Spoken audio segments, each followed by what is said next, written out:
Buenas noches, presidente. ¿Qué tal? Gracias, Bueno, gracias, bueno. No, gracias a ustedes. Gracias por recibirnos Perdón la aquí. demora. No, por favor, está intensa la actividad. Sí, hoy trabajamos mucho, pero bien, gracias a Dios, muy bien. Bueno, contento, ¿no? Sí, satisfecho. Creo que teníamos un problema que resolver, que siempre digo yo era un fuerte condicionamiento para nuestra economía. O sea, para poder pensar en todo lo que teníamos en la cabeza, era necesario resolver el problema de la deuda, porque la deuda significaba una fuerte limitación para la economía argentina. Y nosotros necesitábamos hacer frente al problema de la deuda para poder proyectar el futuro. Total. Y lamentablemente todo ocurrió en el peor momento. Sí. O sea, llegamos con un país virtualmente defaulteado, empezamos con muchas ganas, con mucha fuerza, y a poco de andar nos encontramos con que la pandemia cayó sobre nosotros. Y ahí sentimos que sobre llovido mojado, ¿no? Y igual nos propusimos con Martín. Ahora, 7 meses de inicio del gobierno. 7 meses. Yo recordaba hoy en la radio, porque uno que viene siguiendo el día a día, que los bonistas, usted lo contaba la última vez que estuvimos aquí en Olivo, golpearon a la puerta de su gobierno el 11 de diciembre, sí, claro. Y empezaron a presionar, Sí, y querían cobrar 90 sobre 100 o 98 sobre 100. En campaña. En campaña, bueno. Estando yo en España, Exacto. Un grupo de bonistas me vino a ver. Por eso digo, fue todo tan complejo, todo tan difícil, porque el escenario de la pandemia complicó todo absolutamente, que nos pareció con Martín, cuando enfrentamos el tema, dijimos, no, bueno, pero pongámonos firmes y sigamos adelante con nuestra lógica.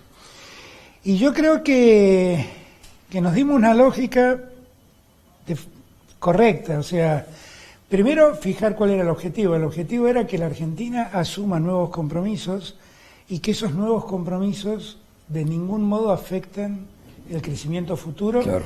ni condicionen, que no nos obliguen a ajustes que tengan que pagar los sectores más debilitados de nuestra sociedad.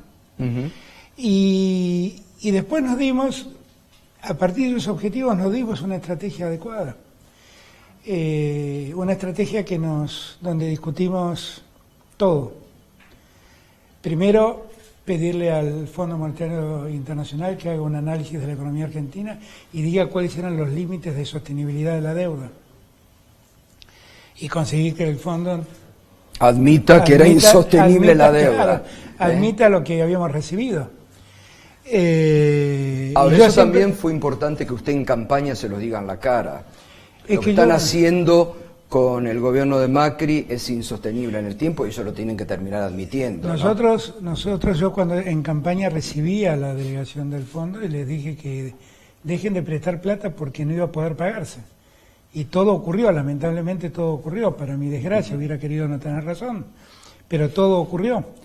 Y después nos fijamos una serie de acciones que fue trabajar sobre el G20, trabajar sobre el fondo, trabajar sobre formadores de opinión muy importantes, o sea que más de 150 economistas del mundo, sí, donde había 6 premios Nobel, dijeran que lo que la Argentina planteaba era razonable, fue muy importante. Sí, fue impresionante. Que tanta cantidad de abogados del mundo, expertos en finanzas, digan que lo que la Argentina planteaba como salida, eso fue muy importante también. Bueno, el cambio de opinión desde el Financial Times al New York Times el semana viernes pasada, pasado diciendo hay un grupo de bonistas que actúan de mala fe cuando el gobierno argentino está actuando de buena fe. Haber hablado con las personas indicadas como para que nos ayuden a que los acreedores entiendan lo que nos estaba pasando y por qué planteamos lo que planteamos. Yo voy a estarle eternamente agradecido al Papa Francisco, Sí. por sobre todas las cosas, porque él en silencio nos ayudó muchísimo. Voy a estarle eternamente agradecido a López Obrador, porque yo le pedí que interceda ante Larry Fink y le explique lo que estaba pasando en la Argentina, y no solo habló en privado, sino que públicamente contó lo que le había pedido a Larry Fink. Con lo cual... El titular de uno de los fondos, ¿no? El que fue más difícil de convencer, BlackRock, ¿no? Yo creo que fue un esfuerzo muy grande de conjunto. Y bueno, para Angela nuestra Merkel fuerza, en su momento lo dijo todos, públicamente. Todos, Macron Pedro Sánchez, todos, Conti, todos ellos nos acompañaron y yo les estoy eternamente agradecido. Y para nuestra fuerza política, entender que precisamente no tuvimos ningún doblez interno en esta discusión. O sea, hoy leía en tapa de Clarín, Guzmán lo vio a Cristina, todos los días hablamos con Cristina.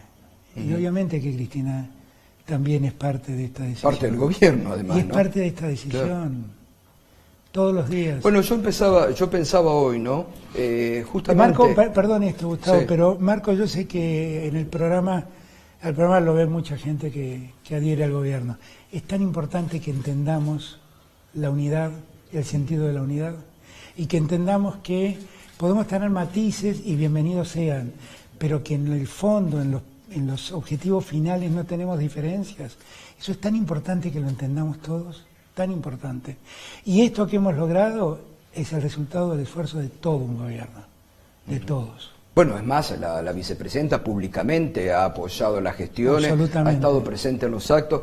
Yo hoy pensaba, ¿no? Cuando muchos buscan encontrar las divisiones entre usted y la vicepresidenta o buscar alguna cizaña en la relación, bueno, en este tema importante la vicepresidenta estuvo en la misma línea. Perdón, digo, ¿no? Inclusive, voy a ser franco también, la idea de demonizar a Cristina como alguien que quería el default, que no quería el acuerdo, tan lejos de la verdad es eso, tan lejos de la verdad. En algún momento inclusive yo me puse más duro con el tema de la negociación. Hubo dos personas que me dijeron, mirá el contexto y ablandate un poco. Una fue Cristina y otro fue Labaña. Y hoy que Roberto me escribió a la mañana para felicitarme, le dije, me quedó grabado tu idea de no solamente repares en la sostenibilidad económica, repara también en la sostenibilidad política. Y Cristina fue algo parecido. Entonces le termina dando la razón a los medios que decían que era agresiva la propuesta de Argentina. Bueno, es que yo reconozco haber sido un poco agresivo, yo reconozco haberlo sido, pero también... Pero ahí mucha gente no lo sabe. Está bueno que usted cuente esto.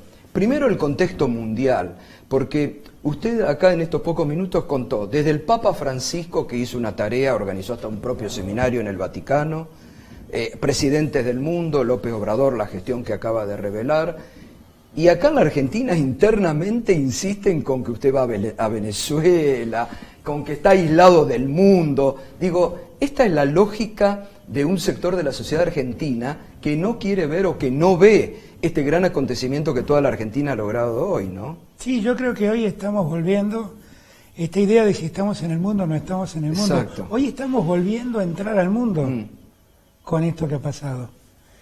Y lo peor, lo peor para ellos, lo mejor que nos ha pasado como Argentina, es que estamos entrando al mundo dignamente. Dignamente quiere decir, no nos hemos peleado con los acreedores, nosotros nunca fuimos a pelear contra los acreedores. Fuimos a pedirle resolvamos un problema, del que éramos totalmente ajenos, pero que queríamos resolver. Y hemos regresado al mundo dignamente, sosteniendo nuestras banderas, nuestros principios como sociedad. Esos principios que dicen, no nos pidan que para pagar deuda sigamos sacrificando a los que peor están. Nosotros eso lo pudimos dar vuelta. Yo cuando venía para Olivos veía también dos imágenes que contrastan.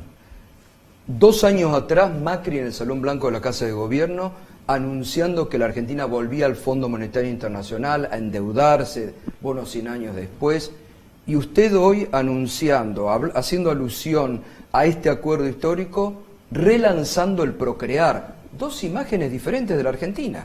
Pero es que el Procrear en los términos que Cristina lo ideó en su momento, que fue un magnífico plan que le permitió acceder a mucha gente a sus casas, además con un criterio absolutamente igualitario, sin privilegios, por mecanismos de sorteos. Para que podamos hacer eso, era necesario llegar a este acuerdo. A ver, para que nos entendamos. Si yo tenía recién unos cuadros que no sé dónde dejé, pero sería formidable si alguien los recupera. Creo que quedaron al lado. Unos cuadros que hizo Nicolás, que me trajo Nicolás. Si nosotros tuviéramos que pensar en lo que vamos a pagar, lo que la Argentina debería haber pagado entre el 2020 y el 2025 a estos bonistas, ¿saben cuánto es? Son 45.000 millones de dólares. ¿De ahorro? Es lo que deberíamos haber pagado entre el 2020 y el 2025. Miren, el cuadro deberíamos cortarlo acá, ¿ok? Esto es lo que la Argentina estaba obligada a pagar hoy. O sea, en el año 2020 tendríamos que haber pagado casi 11.000 millones de dólares. En el año 2021 tendríamos que haber pagado 10.000 millones de dólares. Otro tanto en el año 2022 y 9.000 millones de dólares en el año 2023. Y en el año 2024, 7.000 millones de dólares. Las rayas más oscuras, las barras más oscuras, dicen lo que debíamos pagar de acuerdo a la deuda que heredamos. Y las rayas celestes es lo que vamos a pagar. Lo que se va a pagar. Es impresionante la diferencia. Yo quiero que la gente vea esto. Quiero que la gente vea esto. ¿Se puede ver ahí? Todo esto que nosotros dejamos de pagar es dinero que podemos destinar a la inversión y al desarrollo. Entonces, cuando nosotros decimos, ordenamos la deuda, lo que estamos diciendo es, todo ese dinero que no vamos a pagar en intereses, lo que vamos a hacer es destinarlo a la producción, al desarrollo, a la generación de empleo, a la obra pública, a infraestructura. Eso quiere decir. A cumplir con el plan que usted ha trazado en la campaña. Eso quiere decir, exactamente. Es poder contar con esos recursos y a su vez, como dejamos de pagar eso, no le vamos a tener que exigir a los jubilados más ahorro, a los trabajadores menos derechos, a la salud pública menos dinero, a la educación pública menos dinero, a la justicia y a la seguridad menos dinero. Vamos a poder evitar todo eso, que es la lógica del ajuste del que veníamos. Totalmente. Hoy, esta mañana, Manuel Álvarez Agis, cuando dialogábamos y analizábamos, dio un ejemplo en este sentido extraordinario.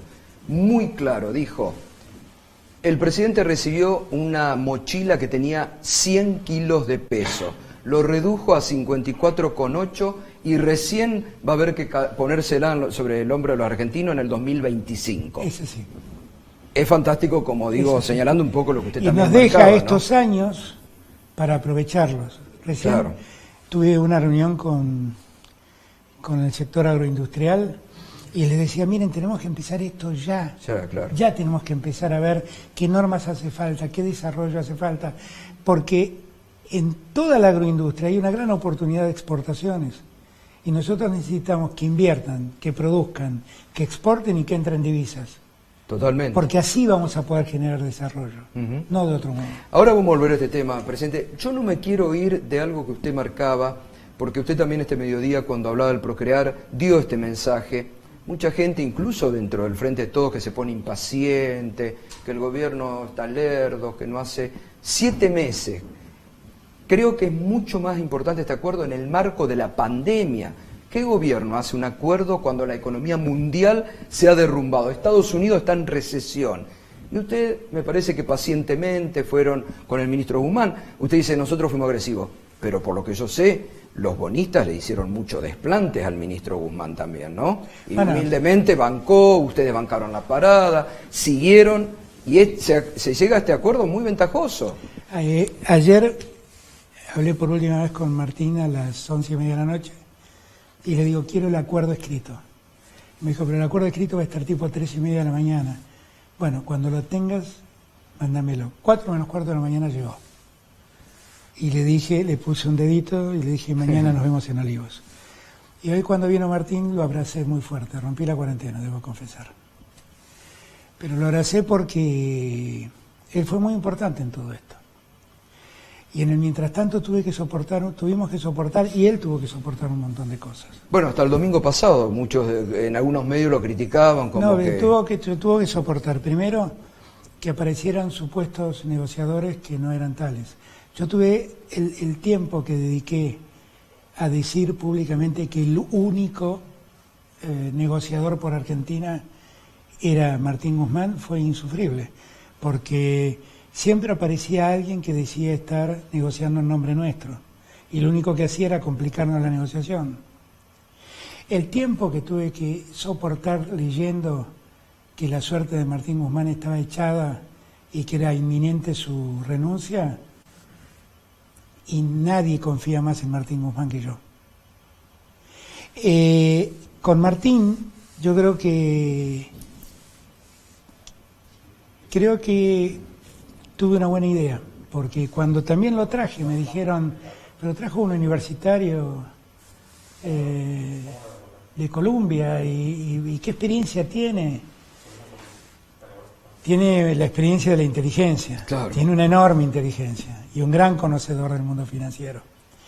Y la verdad que estoy muy contento de haberlo traído. Y creo que él, que no es un hombre de la política, ha sabido interpretar tan claramente mi demanda política, que era: tenemos que lograr un acuerdo que no se convierta en sacrificio para la gente. Es el momento en que la gente deje de pagar la deuda y que podamos crecer como país. Y él se llevó esa tarea para el hogar y se dio una estrategia muy, muy acertada,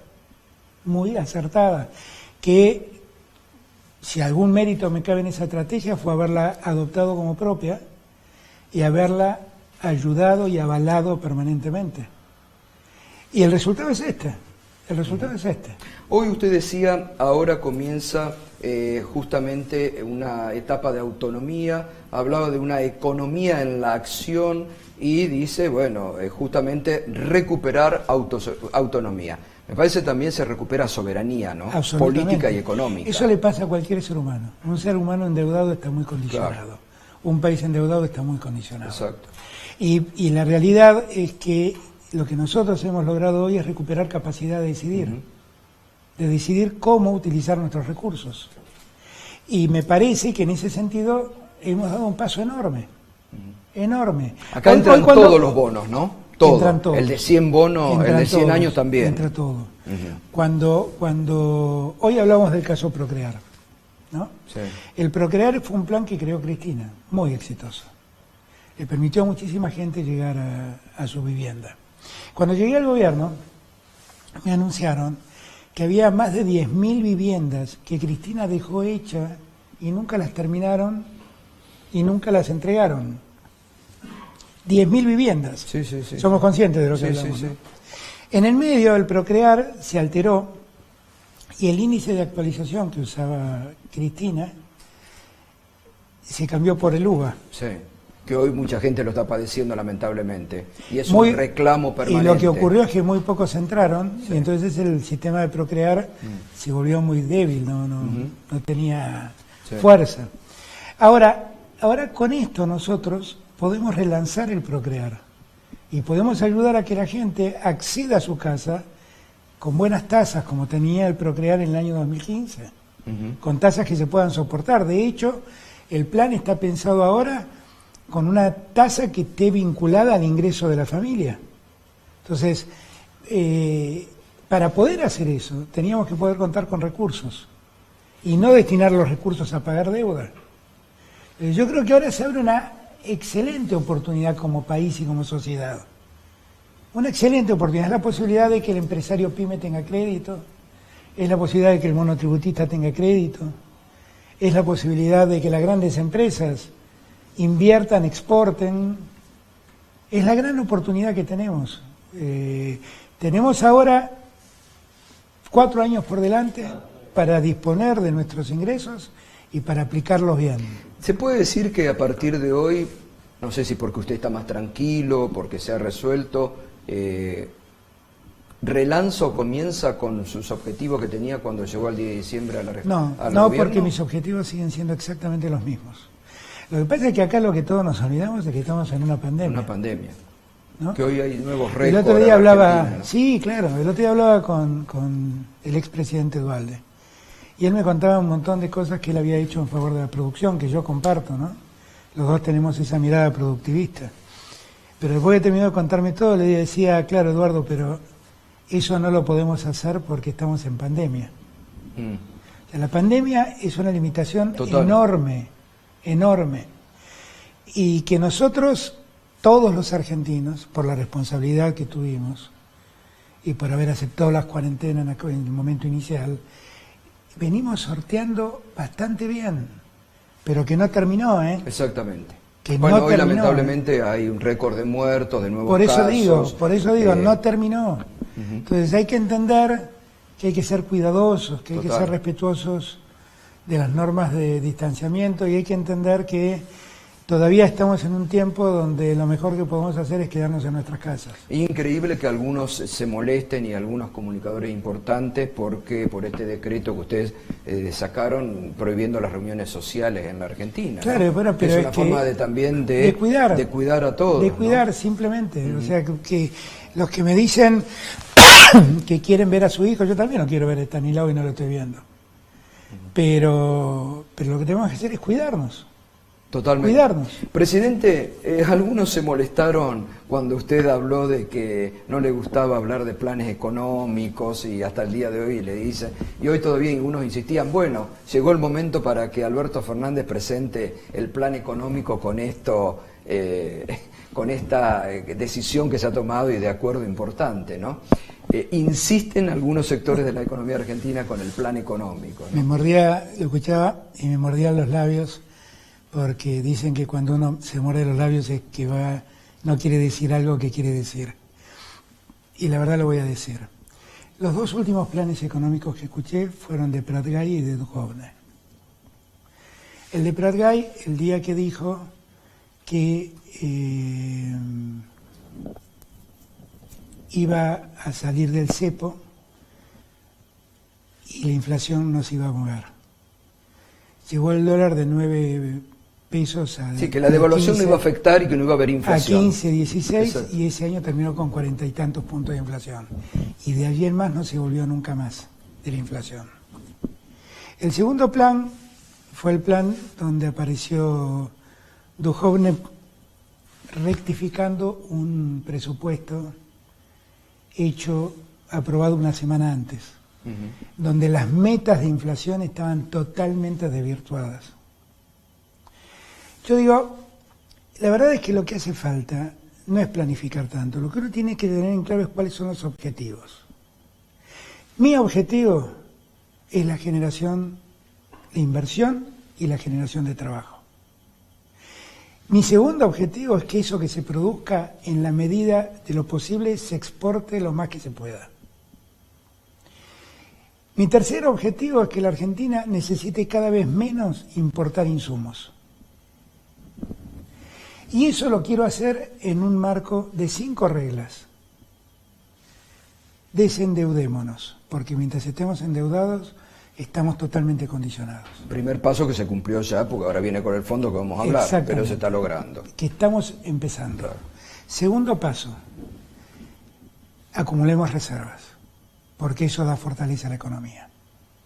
Tercer paso, como quiero exportar, tengamos un dólar competitivo. No nos preocupemos por el dólar alto, tengamos un dólar competitivo. ¿Qué es un dólar competitivo? Un dólar competitivo es que le permita a la Argentina meter sus productos en el mundo. Está teniendo bien en cuenta los costos argentinos. Habrá que devaluar. No creo que haga falta hacer nada. Lo que digo es tener un dólar competitivo. No tener un dólar retrasado, tener un dólar competitivo. Cuarta regla, recuperar cuanto antes el equilibrio fiscal. Quinta regla, que la balanza comercial sea positiva. Tengamos superávit comercial. Todo lo que hagamos en política debe ser hecho pensando en aquellos objetivos y respetando estas 5 reglas. Ahí los defensores... Hay un detalle. Sí, hay un detalle, importante lo que acaba de decir. Hay un importante. detalle, el desendeudamiento. Sí. Porque esto la gente tiene que saberlo. al final de los 10 años que empezamos hoy con este acuerdo, la Argentina habrá ahorrado 37.800 millones de dólares. Wow. Esa es la quita que hemos logrado. Claro. 37.800 millones de dólares que no tenemos que pagar y que estábamos obligados a pagar. Ahí empieza el desendeudamiento. Y después en cumplir las obligaciones que asumimos. Ahora, algunos ahí, los más ortodoxos de la economía, le van a decir, el presidente dijo que tenemos que cuidar el déficit fiscal y gasta como nadie el Estado, la maquinita le da la maquinita todo el día. Estamos en pandemia. Quiero aclarar que es lo que recomendó hacer el Fondo Monetario Internacional y lo que los hechos hizo el Banco Central Europeo. Y lo que hizo los Estados Unidos, la Reserva Federal de los Estados Unidos. Con la diferencia que nosotros emitimos pesos. Y no somos parte ni de la Unión Europea, ni tenemos ningún acuerdo comercial o monetario con los Estados Unidos. Entonces, la verdad es que la economía se dio vuelta. Y esto es lo que los más ortodoxos deberían pensar. Esa economía que han defendido a rajatabla, lo único que dejó al descubierto es que aparece un virus y se cae como un castillo de naipes. Sí. Eso es lo que dije. Total. Nosotros estamos mirando listas de enfermos y listas de muertos. Y no miramos más el resultado de las bolsas. Exacto. Pero si miráramos el resultado de las acciones o el resultado de los bonos, de los títulos públicos, veríamos que no paran de caerse. Y que se han muerto muchos seres humanos y se han muerto muchas empresas. Totalmente, sí. Y que muchas empresas, para seguir operando, necesitaron del auxilio del Estado. Lufthansa es un ejemplo. Alitalia es un ejemplo. Muchas empresas necesitaron que el Estado las auxilie para poder seguir funcionando. Bueno, la Argentina en eso ha dado un ejemplo, porque cuando el fondo empezó a hablar, y que lo dijo la semana pasada, de la necesidad de auxiliar a los sectores, usted lo venía haciendo ya desde marzo. Nosotros auxiliamos a las empresas en lo más importante que tienen, que es el trabajo. Exacto, claro. Nosotros les dijimos, vamos a pagarles la mitad de los sueldos a los que trabajan en sus empresas. Mantengan en pie sus empresas. Y lo que hicimos es cuidar el capital de trabajo de una empresa. Y estamos contentísimos de haberlo hecho. Hoy hay el otro día usted, estaba mirando el programa y después lo saludó a este chico Sergio, que le donó el IFE a su padre para que ponga un emprendimiento. Ya se compró un horno pizzero, pero después me criticaban porque dice, mirá lo que mostrás. Y hoy yo cuando venía para acá y estaba repasando algunos datos, digo, está eso, que es la economía cotidiana, diaria, que a muchos con el IFE le está permitiendo, otro puso una fábrica de pasta, ahora se compró una más grande, Sergio se compró un horno pizzero más grande, y Ford hoy anunció 68% de incremento de la producción, turnos extra a partir del sábado. Digo, los dos extremos de la economía hay noticias importantes. Bueno, es que la verdad es que los datos que yo quiero ser cuidadoso, pero los datos que tenemos de la economía es que la recuperación parece ser rápida. Pero igual hay que ser cuidadoso porque estamos en una pandemia, hay que ser cuidadoso, no hay que ser exitista.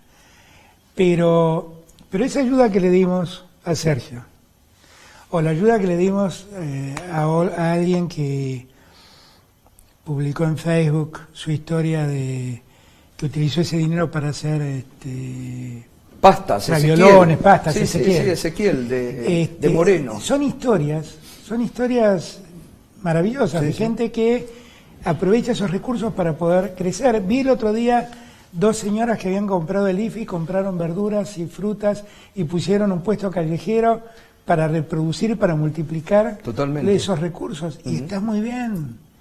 Está muy bien. Ahora, ¿eso me conforma? No me conforma. Quisiera que toda esa gente esté trabajando. Pero esa gente ha sabido aprovechar la ayuda. Totalmente. De 60 medidas que usted, la última vez que estuvimos hablando, me dijo que estaba preparando. ¿Cuáles van a ser y de qué forma se va a implementar? Las medidas ya están hechas y ya están pensadas.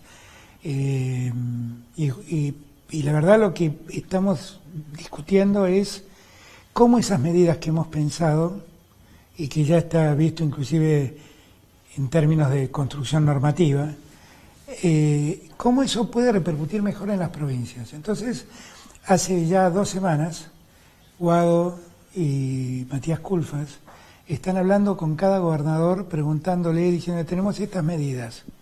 ¿Cómo esta medida podemos hacerla más, podemos optimizarla para que rinda más en tu provincia? Porque cada provincia y cada región es un mundo distinto. Total. Yo lo que he propuesto a Economía y a Desarrollo es que dividamos la Argentina para estas medidas en 6 grandes regiones. La Argentina tiene 5 regiones. La región centro, Cuyo, Noanía y Patagonia. Yo he creado una 6ª región que es el AMBA, que por las características de la pandemia ha demostrado que tiene un funcionamiento autónomo. Entonces estamos viendo cómo esas medidas repercuten mejor en cada lugar. Si ustedes van a la Patagonia tiene 2 problemas: tratar de mejorar la pesca, tratar de resolver el problema del petróleo, que gracias a Dios se viene recuperando. Si uno habla en Cuyo, la preocupación de Cuyo es la producción de vitivinícola de olivos, de nueces. Si uno pregunta en la zona de Río Negro, su mayor preocupación es la fruticultura. Si uno pregunta en el NEA y NOA, tienen otros problemas. Entonces, estamos viendo de qué modo poder llegar a cada lugar con las mejores medidas para que las economías regionales también empiecen rápidamente a funcionar de otro modo. Y estamos en esa etapa. Ahora es la etapa en que Guado y Matías están hablando con todos los gobernadores y sus ministros de Economía, tratando de ver qué más podemos hacer por esas regiones. Las medidas van a ser de incentivo económico, impositivo. Son de incentivo a la producción, son todos incentivos a la producción y tienen diferentes formas. Bueno, entrará la moratoria que aprobó ya diputado. Desde lo impositivo, claro, hasta los créditos blandos. Todos son opciones que estamos ofreciendo. Se viene ahora, no le dan descanso, pero se viene la negociación con el Fondo Monetario Internacional. Hoy la titular del fondo lo felicitó, no sé si habló con ella, pero... Cruzamos a través de Martín una serie de WhatsApp. Ajá. Ella es muy generosa con nosotros, ella ha sido muy importante también. Y justo es reconocerlo, debo hay un cambio de visión de lo que era... Sí, yo digo, dentro de todo lo malo que me tocó, yo siempre digo, bueno, llegué y me encontré un país desfolteado, una economía con 53% de inflación. Cuando quisimos empezar a tomar oxígeno y poner en marcha eso, vino la pandemia.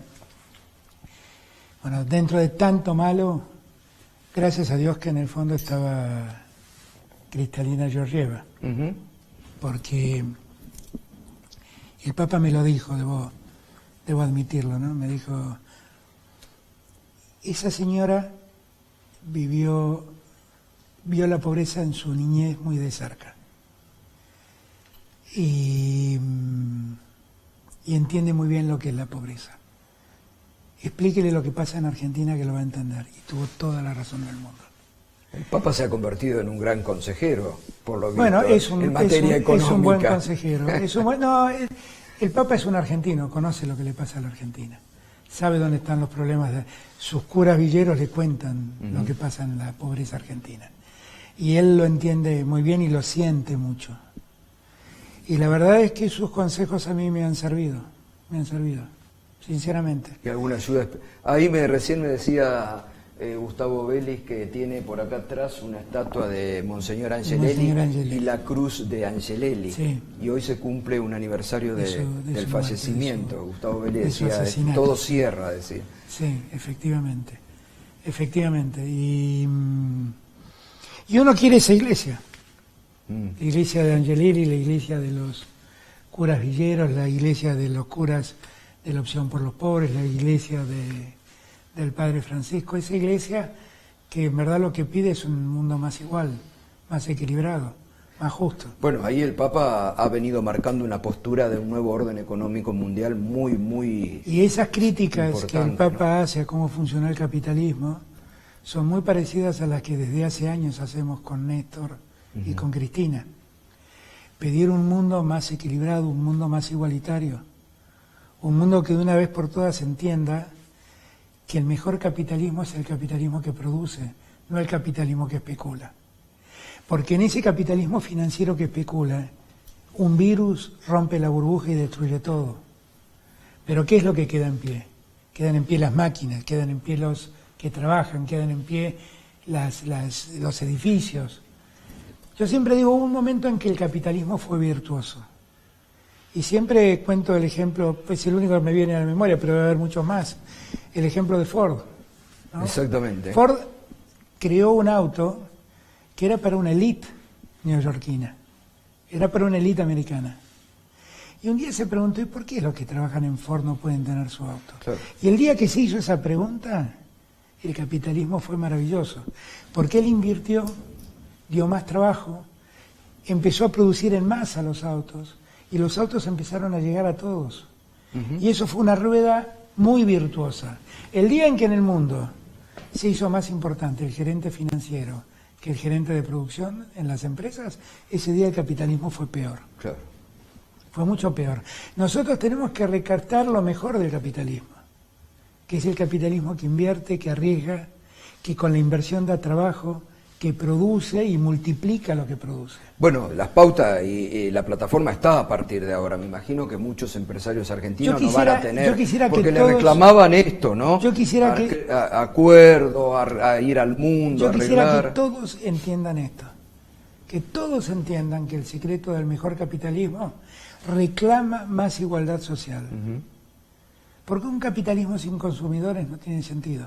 ¿Llegó el momento de aplicar o de presentar ante el Congreso el impuesto a las grandes fortunas? ¿Lo mantiene? Sí, pero sí, Máximo está trabajando en eso. Lo que pasa es que a veces la ansiedad hace perder de vista las cosas. Nadie ha retrocedido con eso. Lo que pasa es que tuvimos un montón de problemas en el medio. La pandemia fue un problema. Sí, sí. Yo no sé si los argentinos son conscientes. Pero conscientes. digo, ese impuesto como idea lo van a presentar, se mantiene. Pero seguro, lo están trabajando Heller y Máximo. Y saben que cuentan totalmente con mi apoyo. Y no estamos haciendo ni más ni menos lo que ha hecho el mundo. Ahora, a veces nuestros compañeros se ponen ansiosos y no se dan cuenta de todo lo que hemos hecho. No se dan cuenta de lo que pasó en estos 8 meses de gobierno que llevamos. No se dan cuenta. No se dan cuenta de lo que significó parar una pandemia. Y que no se lleve decenas de miles de muertos. Hoy al mediodía hubo un mensaje también, digamos, para la interna del Frente de Todos, ¿no? Cuando usted le dijo, bueno, prometimos volver y volvimos, volver para ser mejores, estamos siendo mejores, y en unidad podemos hacer estas cuestiones. También hubo un mensaje, ¿no? Sí, pero es un mensaje no tanto a los dirigentes que sabemos de la importancia de la unidad y permanentemente hablamos, sino a los que muchas veces leen y se confunden con lo que leen, porque los inducen a creer otras cosas. Totalmente. Nosotros tenemos que entender que la unidad nuestra es central, que nosotros hemos llegado porque tuvimos la virtud de respetarnos en la unidad. Bien. Yo no busco nunca un discurso único, no quiero imponer mi posición por sobre la de nadie, y nadie quiere hacer eso conmigo tampoco. ¿Le sorprendió la declaración la semana pasada del asesor de Trump, Mauricio Claver, que admitió que por presión de Trump el fondo con Christine Lagarde violó toda la normativa para darle este tremendo crédito a Mauricio Macri porque el objetivo era sostenerlo en el gobierno y lograr la reelección de Macri? No, la verdad que no. La verdad es que con Axel siempre dijo algo que yo comparto, ¿no? Que el préstamo del fondo fue para financiar la campaña más cara de la historia de la humanidad. Lo que me extraña es que lo cuenten. Ahora es impresionante la revelación. Lo que me extraña que lo cuenten. Que violaron toda la normativa del fondo. Se sabía, porque usted se lo dijo, me acuerdo, en aquella reunión en la calle México, ¿no? Claro. Que después se enojaron porque trascendió. Claro, pero era obvio que además estaban financiando la fuga de divisas, la salida de divisas, que después probamos nosotros con el Banco Central cómo se iban las divisas del sistema. Sí, pero la verdad es que no me extrañó porque era obvio que era así. Ahora, ahí habrá llegado el momento con esa investigación que hizo el Banco Central de hacer una investigación judicial seria. Ahí el problema que tenemos es que el sistema legal argentino lo permitía, porque ellos permitían que eso ocurra. Entonces, es más un reclamo de tipo ético el que uno hace que un reclamo de tipo judicial, ¿no? Que la Argentina se endeude y que esos dólares sirvan para salir del sistema financiero, la verdad es que no tiene mucho sentido. Es muy grave que el sistema normativo lo haya permitido y es muy grave que lo hayan hecho, francamente, porque la Argentina, bueno, hoy estamos celebrando poner en orden esa terrible deuda que fueron tomando, ¿no? Y en esta deuda no está la del fondo. La del fondo viene después. ¿Cómo va a ser la negociación con el fondo? ¿Cómo la imagina? No, yo liberó un aspecto, pero falta ahora la deuda del fondo. Yo la imagino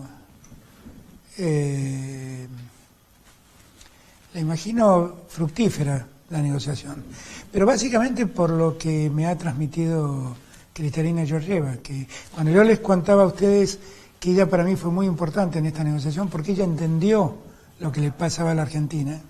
La primera vez que yo hablé con Kristalina Georgieva, le conté una anécdota que había tenido con Keller, que fue el director ejecutivo del fondo en el año 2003, cuando llegamos con Néstor. Que cuenta la anécdota, no sé si usted estuvo... En la cena de acá. En la cena que Néstor le dijo... Usted estaba esperando a que otro presidente estuviera acá. Sí, pero el pueblo argentino me eligió a mí y va a tener que negociar conmigo. Y la historia es otra, exactamente. Así fue. En esos días... Roberto manejaba todo el tema económico y a mí me tocaba revisar con Carlos Zanini los aspectos contractuales. Y había algunos temas que estábamos discutiendo con el fondo. Me acuerdo como si fuera hoy. Una de las condiciones era que privaticemos la banca pública. Otra era que liberemos las tarifas de servicios públicos. La tercera era que no tomemos como inversión, sino como gasto, la obra pública. Y mi tarea con Keller era, por orden de Néstor, convencerlo de que eso no tenía que ser así. Bueno, finalmente lo convencí.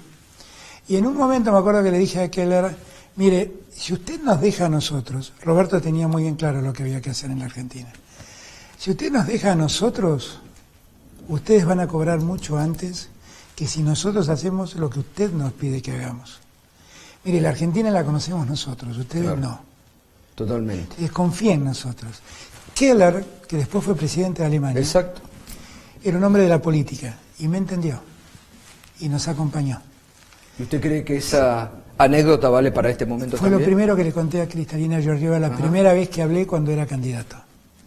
Le dije, yo lo que le pido es que nos deje a nosotros. A ustedes les va a ir mejor si nos dejan hacer las cosas a nosotros que si quiere que la hagamos como ustedes dicen. La hizo peronista. ¿Eh? La hizo peronista por el discurso que tiene. No sé si es para tanto. No sé si es para tanto. El discurso que tiene. Pero no, yo lo que creo que tenía razón el Papa, que ella evidentemente... Qué impresionante esa historia que contó usted, que el Papa le dijo, ¿no? Sí, yo no sabía que venía de una familia humilde. Bueno, a ella le tocó, yo creo que ella es búlgara, si no me equivoco, y vivió en la Bulgaria comunista, con todas las carencias de la Europa del Este, en la época de la Unión Soviética. Y me parece que el Papa se refería a eso, y creo que tenía razón. Es una mujer muy, pero muy sensible al problema social. No es una economista ortodoxa, es una economista muy sensible y muy atenta a todo esto. Ahora, es increíble por todo esto y por la anécdota que usted cuenta, cómo los ciclos de la Argentina se vuelven a cumplir. Porque lo que usted vivió en el 2003 con Néstor, con Roberto Labaña, hoy lo tiene que volver a vivir siendo presidente de la Argentina y arreglando los desaguisados que dejaron gobiernos que hicieron un desastre, esto hay que decirlo, en la Argentina. Alguien me escribió el otro día algo que cuando lo leí me reí, pero después dije, cuánta verdad, ¿no?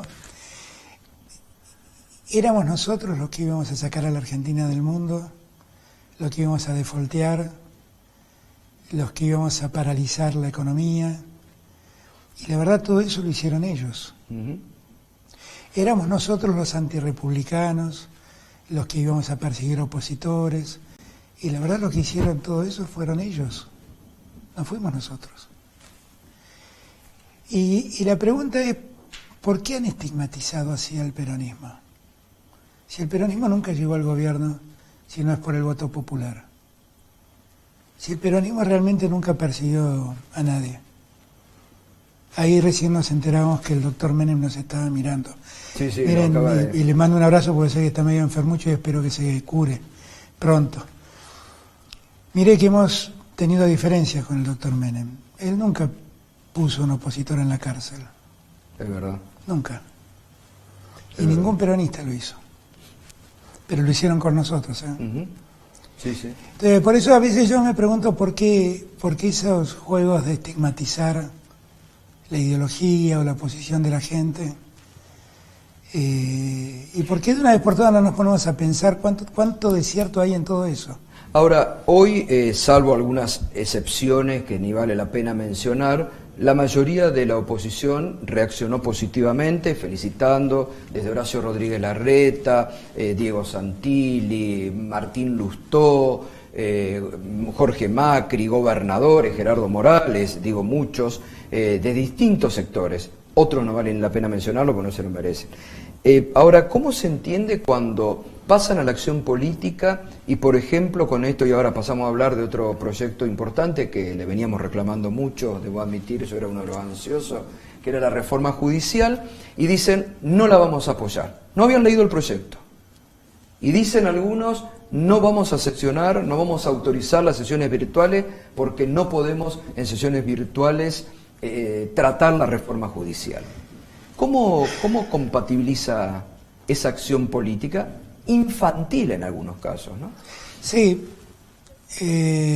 a mí no me gusta mirar para atrás. Yo celebro que valoren que estamos resolviendo un problema que no creamos nosotros. Yo lo celebro y lo agradezco, que lo valoren. Ahora, yo creo que no tenemos tampoco como país tanto tiempo para perder. Nosotros necesitamos ir resolviendo problemas estructurales que el país tiene. Y el funcionamiento de la justicia federal, todos sabemos que es gravísimo, que es muy grave y que es un problema estructural que el país tiene. Que no lo inventó Alberto Fernández. Miren, llevo años escuchando decir a todos, incluyendo a los que hoy dicen lo contrario, que la justicia federal es una justicia pendular que actúa de acuerdo al clima político de turno. Miren, si eso fuera a ser, quisiera venganza, hubiera dejado las cosas como están y hubiera llamado a los jueces que se ponen al servicio del poder, diciéndoles ahora disparen para otro lado. Uh-huh. Y no es lo que yo quiero. ¿Saben quién se beneficia con la reforma que nosotros hemos hecho? Todos los funcionarios del gobierno que se fueron. ¿Saben por qué? Porque el presidente hizo una reforma en la justicia federal donde dijo nunca más hagan lo que hicieron hasta acá. Nunca más dicten prisiones preventivas indebidas. Nunca más persigan a nadie sin pruebas suficientes. Uh-huh. Nunca más le respondan al poder político. Lo dijo públicamente. ¿Quién se beneficia con eso? Los que tienen que rendir cuentas ahora. Bueno, de hecho algunos ya se han ido del país, otros planean irse y están en procesos judiciales. Yo lo único que les garantizo a todos ellos es que ahora ese serán es un los punto jueces importante, ¿sabe usted también? Pero para es algunos del Frente de Todos que le cuestionan esa actitud y que equivocadamente tal vez quisieran que usted actúe como lo hizo Macri con mucha venganza. Yo no lo voy a hacer. ¿Saben por qué no lo voy a hacer? Porque yo la vi sufrir a Cristina. No lo voy a hacer. No lo voy a hacer. Lo que sí le voy a exigir a la justicia es que haga justicia. A mí ningún juez me va a ver levantar el teléfono para pedir que meta preso a nadie.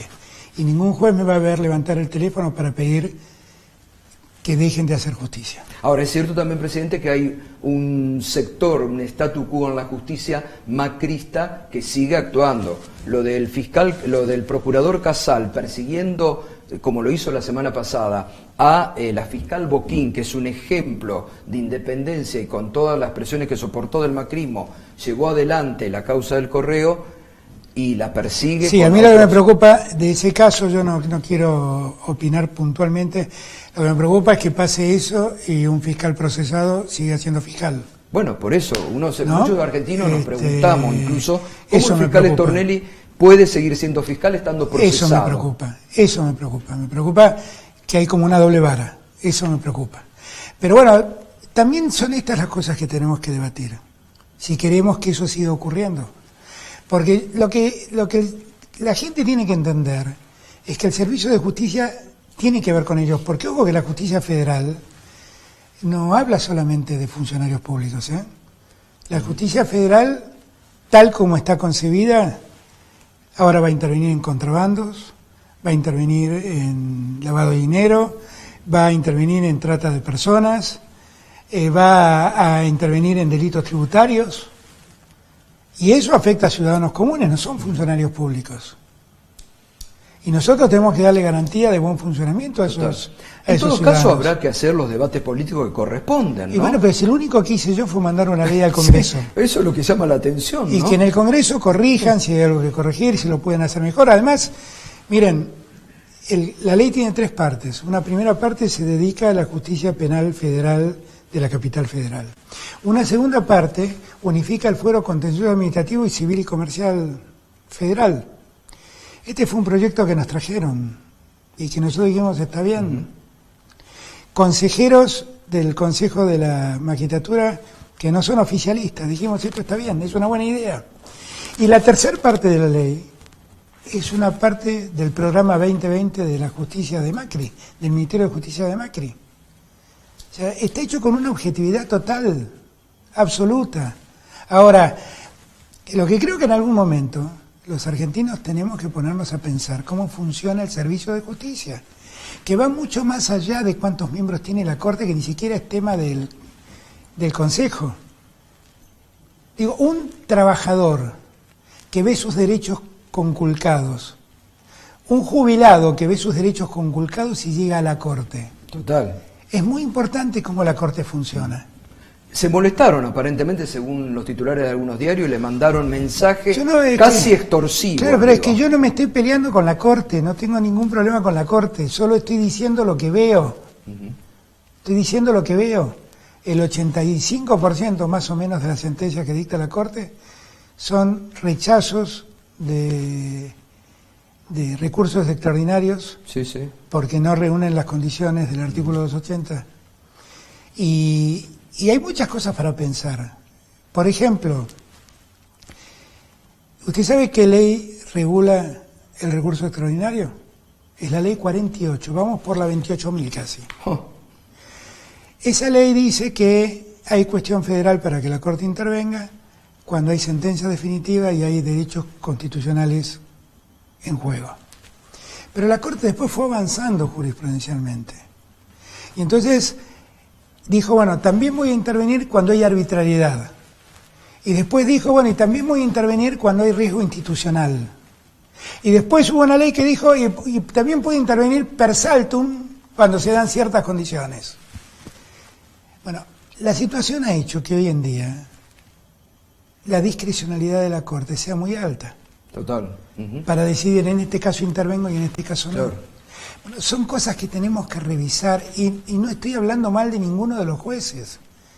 He dicho siempre que para mí aún los jueces que nombró Macri, son jueces probos con antecedentes académicos, no tengo nada que Ahora, es hasta que llamativo decir. que muchos medios no se molestaron cuando el presidente nombró 2 jueces por decreto y se molestan por un proyecto que deberá debatir la Cámara de Diputados y Senadores democráticamente. Y que además, ese consejo del que tanto se ofenden, donde hay gente de Sí, todos los de colores. todos los colores.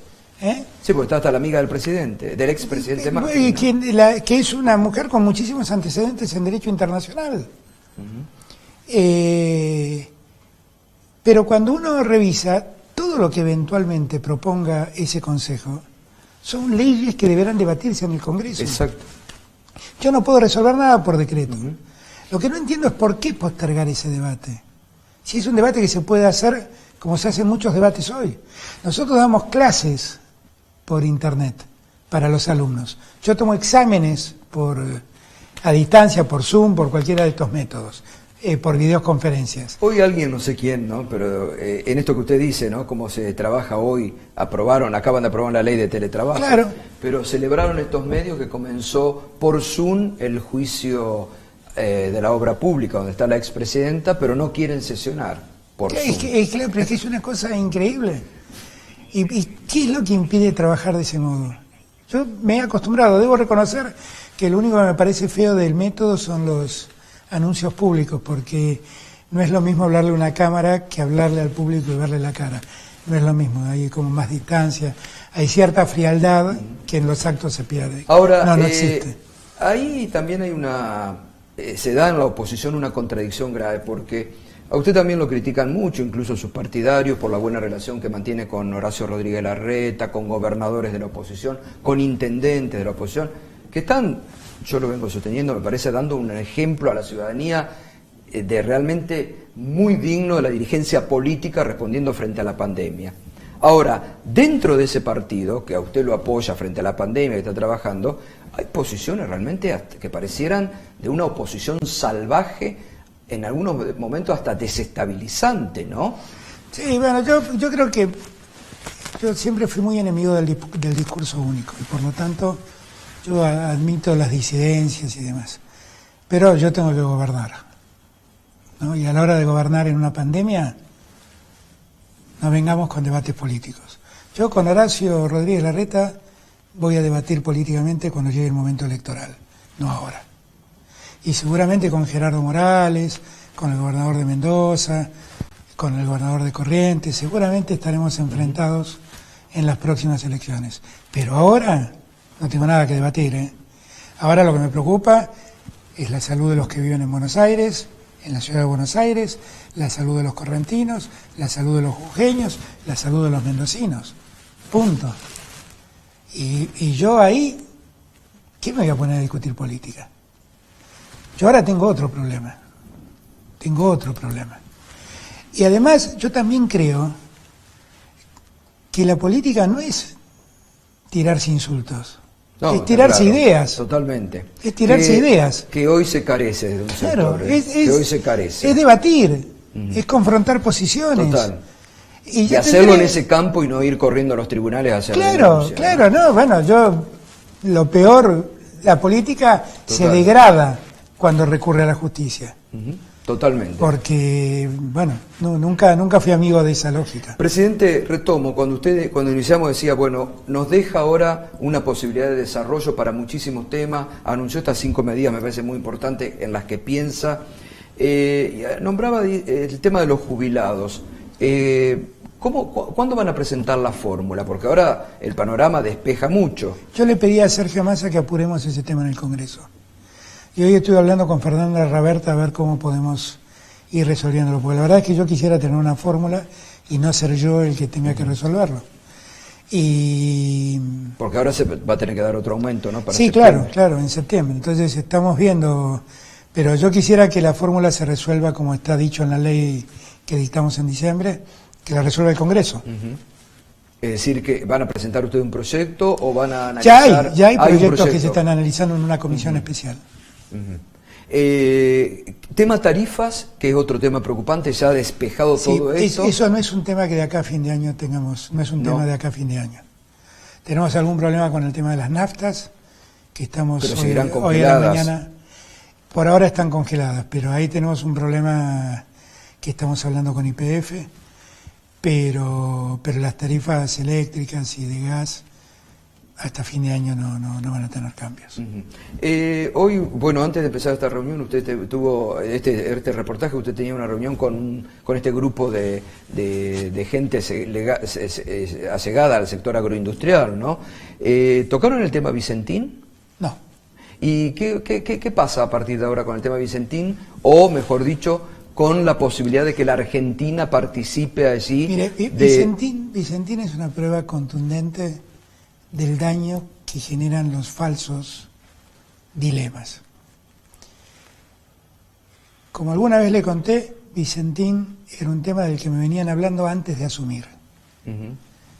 Fueron los mismos directivos de Vicentín los que lo fueron a ver a Culfas y le plantearon que estaban en una situación financiera muy complicada y que querían hablar con el Estado para ver cómo se seguía.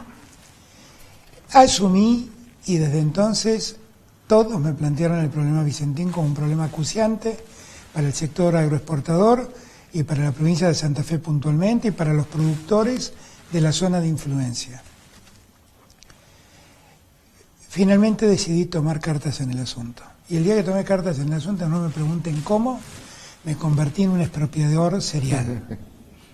En un tipo que se quería quedar con las casas de la gente, con los departamentos de la gente, con las empresas de los empresarios, y a partir de allí, entre los directivos de Vicentín y la justicia, me impidieron conocer lo que pasaba en Vicentín exactamente. Llevé casi 60 días esperando que la justicia abra una puerta para que nosotros podamos ver qué es lo que pasa en Vicentín. Nunca lo logramos. Por acción de los directivos de Vicentín y por acción de la justicia. Pero está la justicia federal trabajando fuertemente en ese tema. En el mientras tanto, ¿qué fue lo que yo sí pude ver? Que hay serias denuncias penales contra los directivos de Vicentín, que los créditos dados por el Banco Nación están severamente cuestionados, que hay en Estados Unidos una denuncia tratando de buscar dónde fueron a parar recursos de Vicentín a paraísos fiscales, que hay denuncias de lavado de dinero sobre Vicentín, y esos son los datos que tengo. Y entonces ahí me empecé a preguntar si la idea original, que era rescatar una empresa, ir resolviendo el problema de los pequeños productores y de los trabajadores de esa empresa, ir viendo cómo esa empresa podía servir como empresa de referencia para el Estado en un mercado tan importante como el agroindustrial. Totalmente, claro. Todo eso sentí yo que se perdía y se convertía en un salvataje a los empresarios. Y claro. Y yo la verdad no estoy para... Por eso digo, pero la justicia federal está trabajando mucho en la línea de dinero. Claro, lo que yo no quise hacer, por eso me retiré al estado del debate, lo que yo no quise hacer fue que la idea de salvar una empresa se convierta en un mecanismo de estatizar deudas privadas. Esto no. Esto ya pasó muchas veces en Argentina. ¿Y tiene o sigue con la idea de que alguna empresa, algunos dicen YPF Agro... Es que la idea que inicialmente teníamos era que YPF Agro acceda a Vicentín, con la marca YPF, con el prestigio de YPF, con el expertise que ha desarrollado ese foco de negocios de YPF, pudiéramos entrar y revitalizar Vicentín. Bueno, eso no pudo ser. Bueno, lo que tenemos que ver ahora, tengo que hablar con Affronti, con el CEO de YPF, para ver si podemos nosotros, esa unidad de negocio de YPF, escindirla de YPF y de algún modo ver si podemos desde allí llevar un emprendimiento que nos permita, como Estado, tener una empresa de referencia, simplemente. Porque además para la etapa que se viene va a ser fundamental tener sería esa muy empresa importante, de referencia, ¿no? Sería muy importante. Pero esto no va en desmedro del resto de las empresas. Por eso a mí cuando me hablaban de expropiar, que yo era un expropiador, yo decía, pero si hubiera querido expropiar una empresa, hubiera elegido una empresa en funcionamiento y no con las deudas. Claro, con no hubiera elegido la peor de todas. Si hubiera querido expropiar y meterme en el mercado, hubiera buscado una empresa... El arreglo al tema financiero, por ejemplo, el tema del cepo, ¿se podría ir liberando de acuerdo al futuro? Bueno, hay que ir con cuidado, porque también la intranquilidad de la gente sobre qué pasaba con la deuda y demás, a mucha gente la hace rescotarse en el dólar. Y en los últimos tiempos hemos visto mucha gente que fue al dólar con pequeñas compras. Por lo tanto, ahí tenemos que ser cuidadosos. No es el momento todavía nosotros estamos resolviendo un problema con los acreedores que va a estar definitivamente resuelto el 24 de agosto, Pero tiene todo firmado, está todo escrito, como le pidió a Guzmán a la madrugada, quiero escrito. Tal cual, y lo que quisiera es que logremos un acuerdo con todos los acreedores, con el 100%, y esa es la tarea que nos hemos puesto con Martín de acá al 24, y ojalá lo logremos, pero igual... La economía sigue con los problemas que tenía, no es que hemos resuelto todo. Presidente, muchas gracias. Hay mucha gente esperándolo todavía, sigue la jornada, me parece. Muchísimas gracias. La verdad que un gustazo en este día que los argentinos tenemos que tomar realmente como una bisagra para muchas cuestiones que se posibilitan. Sobre todo, me parece que hay que destacar, ¿no?, la paciencia que tiene usted frente a muchas adversidades en seguir adelante. Hay que seguir adelante, no hay que bajar los brazos. Así es. Y nos va a ir bien, si todos, de una vez por todas, entendemos que todos vivimos en un país que se llama Argentina. Esa unidad nos va a dar mucha fuerza. Gracias. Y feliz cumpleaños. Bueno, muchas gracias. Gracias.